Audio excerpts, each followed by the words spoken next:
Elderly folks who didn't finish high school speak flawless French. During my son's wedding, Aubrey, my son's wife, sneaked in a comment while using the fancy French. She smirked, making a private joke that felt awkward for a bride. It turned out the speech we were asked to give for our son was a setup by Aubrey to embarrass us. Aubrey always looked down on us for not finishing high school and never missed a chance to insult us. As an Ivy League graduate, she often said things like, "For someone who dropped out of high school," when she suggested we participate in the wedding. Maybe she planned to make fun of us in front of her family. Perhaps she thought high school dropouts couldn't speak French properly. Despite her expectations, we reassured our son and, determined to stand up to Aubrey, I took the microphone. I'm Violet, turning 70 soon. Despite challenges growing up, we lead normal lives like any family. We've always protected our son from our struggles. Our sacrifices paid off when he married Aubrey, but the wedding brought new challenges. When we first met Aubrey, she seemed modest and gentle, making us happy about our son marrying such a wonderful person. But things changed when my husband talked about our son's past.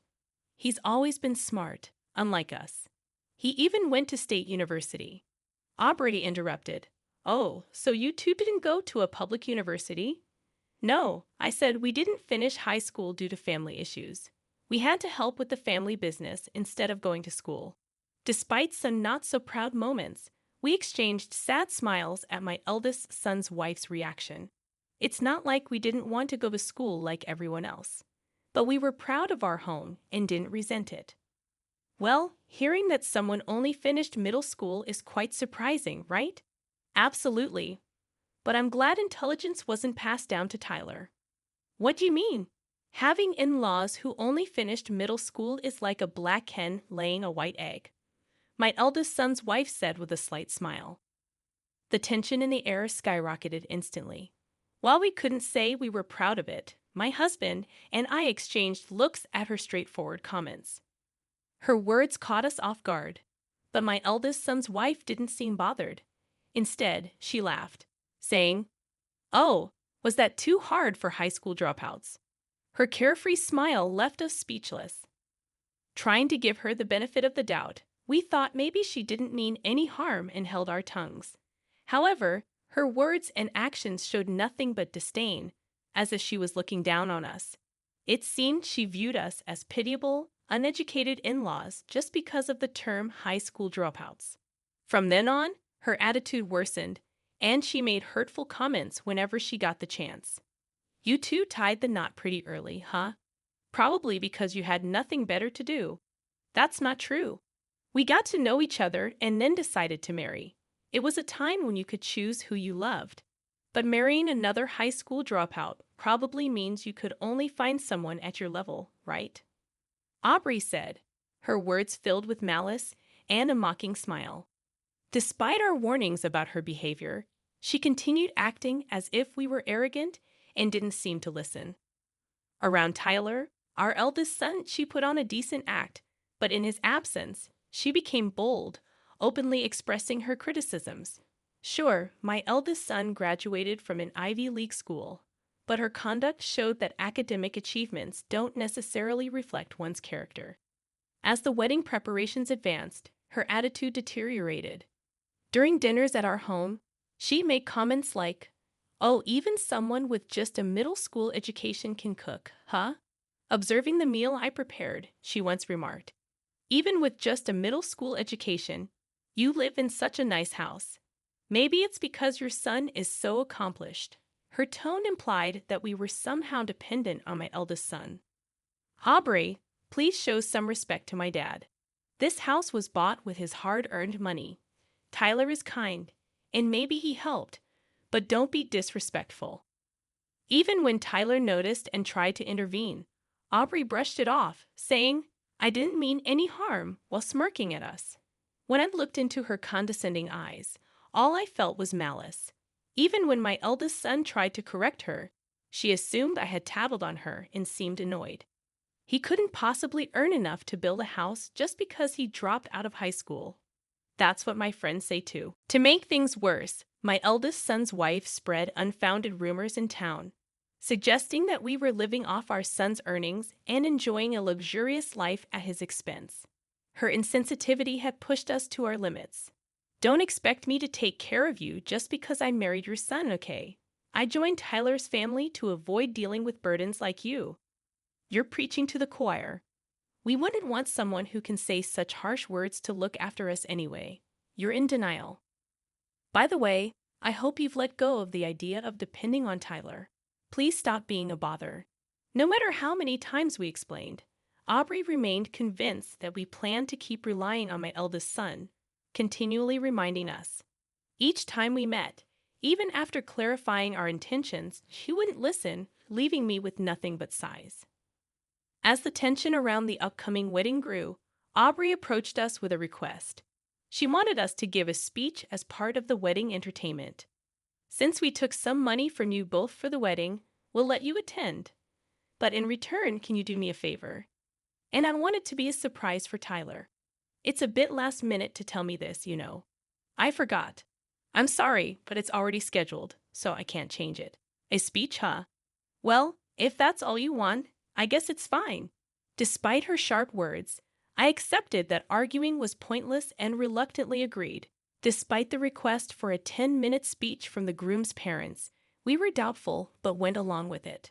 Surely she wouldn't try to cause trouble during the speech. Just as I had that thought, upon hearing my response, Aubrey narrowed her eyes and grinned mischievously, saying, "Great. So I'll need the speech in French tomorrow." French? Why in the world? I asked, taken aback, and she looked down at me with a smug expression. Seeing that expression, I once again realized her malicious feelings towards us, and it left me truly disappointed. Many of my friends, like me, are Ivy League graduates. I don't want to be judged because my in-laws dropped out of high school. But even if they can relate, there's no reason the speech has to be in French, right? Consider how the other guests would feel. Fine, I guess French might be too much for high school dropouts. It must be embarrassing to make excuses, huh? With her persistent sarcasm and forceful demeanor, she left us with a warning to keep our promise and walked away. I exchanged a troubled look with my husband, and he simply shook his head in silence. While we were contemplating our next move, a call came from Tyler. "Mom, are you okay? Is everything all right?" "Yes, everything's fine." "What's up?" "I heard from Aubrey that you guys are going to help make the wedding special." I was worried she might have caused more trouble for you. He sounded apologetic as he said that, showing concern for Aubrey's excessive behavior. I wonder if choosing Aubrey as my life partner was a mistake. I never thought someone could change so much just because of their educational background. My eldest son expressed doubts, and it was painful for me to witness. Someone who never bragged about his education and grew up to be a kind-hearted person. Without further worry, my husband and I exchanged a knowing glance, nodding in agreement. "We're okay, honey. Don't stress. Just look forward to the wedding," we'd assured him. With that, we started preparing our speech, determined to show Aubrey our true selves. The next day, we headed to the wedding venue. On the wedding day, everything appeared to be going smoothly, except for the occasional glances and sneers from Aubrey's friends seated on her side. Even when we crossed paths in the corridor, they deliberately bumped into my shoulder without a simple greeting. Without an apology, they moved on with scornful smiles, leading me to believe they might have heard things about us from Aubrey. "Violet, are you okay?" "Yes, I'm fine." I could sense they had been briefed on something, but even then, their rudeness was quite evident. As first-time acquaintances, their character left much to be desired. If I was deemed the problem, they were certainly no better. I straightened my posture, sighed deeply, and waited for the right moment to respond. Now we have a surprise speech from the groom's parents. At the lively announcement, my husband and I looked up. My eldest son appeared shocked, and beside him, Aubrey sneered at us with a smirk that seemed entirely out of place for a bride. The French from the elderly high school dropouts is sure to be entertaining. My eldest son's wife whispered just loud enough for us to hear as we walked by. I had half a mind to slap that smug face, but I restrained myself and took hold of the microphone. After a brief moment to gather myself, I began my speech. First, let me share a little about us. As I started, I noticed from the corner of my eye that Aubrey's eyes widened in surprise. She likely expected a disappointing speech in broken French from the grandparents. While our fluency might not be native-like, it's safe to say we exceeded her expectations. My husband, seated beside me, went on to showcase proficiency in several other foreign languages, not just French. Witnessing Aubrey's wide-eyed and stunned expression, I couldn't help but smirk. How can you give such a speech? It's strange considering you didn't finish high school. Please don't judge a book by its cover, or in this case, by one's education. I replied softly and continued with my speech. I openly delivered it in French, addressing my eldest son's wife's disapproval of our educational background. I shared how she had unexpectedly requested the French speech the day before, emphasizing her demanding attitude as if this were the least we could do to attend the wedding. I even brought up her past insults towards us. I had much more to say, but my speech was cut short due to a flustered interruption from Aubrey. Nevertheless, the murmurs and whispers in the crowd, along with the shocked look on Aubrey's face, made me feel that revenge was achieved. Sorry for that little commotion. It was a surprise speech from the groom's parents. Thank you? No, thank you. And may I say, your pronunciation was impeccable. Did you study abroad? No, to our embarrassment, we dropped out of high school. While it's true that we didn't finish high school, my decision was driven by the need to support the family business. As for my husband, despite completing only middle school, he not only provided for his family, but also rose to become the CEO of a successful company. He climbed the ranks through relentless work, eventually establishing his own company and acquiring the necessary knowledge on his own. Skipping formal education was inconsequential for him. We crossed paths by chance through work, and understanding the similar challenges I faced, he stepped in to assist with my family's business. Thank you for helping our family. I can't express my gratitude enough. If you appreciate it, why not join us? Having someone who has faced similar challenges would be reassuring. That's how I joined my husband's company and continued working even after we got married until my retirement. Since the company had operations overseas, both my husband and I became fluent in French. I concluded with a smile to Aubrey. The bride requested us to deliver this speech in French at this beautiful venue. She arranged this opportunity so that my husband and I, who only completed middle school, wouldn't be looked down upon by her and her highly educated friends, some of whom graduated from prestigious universities like Harvard. Despite her request for a French speech, it seemed she couldn't fully comprehend it. Perhaps she struggled to understand our earlier speeches as well. Her earlier outbursts appeared to be fueled by her disdain for witnessing our fluent French. As I waved cheerfully, Aubrey responded timidly. Her usual sarcastic remarks vanished, and she remained silent, looking down for the rest of the event. Guests from my eldest son's wife's side seemed to grasp the speech better than she did. Their smiles from moments ago quickly faded. Aubrey's parents looked equally distressed, and the celebratory atmosphere swiftly shifted. After the ceremony, they hurried over to us, revealing their professional ties with my husband's company. As we were leaving the venue, they intercepted us, compelling my eldest son's wife, still in her elegant dress, to apologize. They, too, offered sincere apologies, and we tried our best to reassure them. Our daughter behaved terribly, and we are genuinely sorry. It's okay. In every family, people are different. I had no idea. It was unexpected. Well, maybe you never really paid attention to what I said. You were so proud, saying a black hen lays a white egg. When I disclosed the incident in front of her parents, both turned red and glared at their daughter. My eldest son's wife's complexion worsened even more.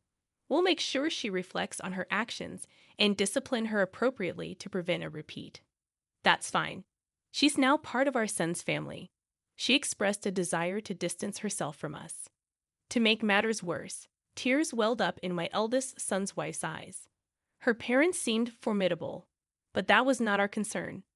Additionally, I heard of her friends had severed ties with her, believing baseless rumors, saying, "We thought you had terrible in-laws with just a middle school education." She must have felt embarrassed for getting entangled in all that. Why is this happening to me? If Tyler had told me, none of this would have happened. I did tell you. They had enough earnings to build a house and didn't need financial help. They even covered all of my college tuition. Yeah, you never really listened to me either. With those stern words, Tyler turned his back on her. Though typically mild-mannered, Tyler had reached his breaking point with the situation and was even contemplating divorce. Abandoned by relatives, friends, and even my eldest son, Aubrey found herself completely isolated. A few days after the ceremony, despite serious contemplation of divorce, it appeared they were still trying to work things out in their marriage. Despite being abandoned by my eldest son, Aubrey seemed to be working tirelessly, as if she had transformed into another person. "Violet, can we please put the past behind us and get along again? I don't recall us ever getting along in the first place." Although she seemed remorseful in front of Tyler, she often approached us, feigning apologies. Being one to hold grudges, I chose to ignore her attempts to mend ties with my eldest son and our family and kept my distance. Who was suggesting cutting ties, do you think? Oh, come on, stop pretending and lend me a hand, will you? Always nagging. You're the most spiteful person. Why, thank you. Trying to showcase an old couple's French skills was quite a move as well. Unhappy with my response, a frustrated Aubrey glared at me with her unapologetic attitude. It seemed our relationship might be irreparably damaged soon. Regardless of the difficult position it put her in, I wondered about the source of her high pride. She looked down on us and was unwilling to reflect on her actions. Recently, a relative who had recorded the wedding sent us the footage. When it reached my speech, we clearly saw the surprised expression on the bride's face and burst out laughing. School isn't the only place to learn. Maybe I should try picking up something new. Why not? Perhaps I'll join you. We decided to head to a bookstore together to search for study materials.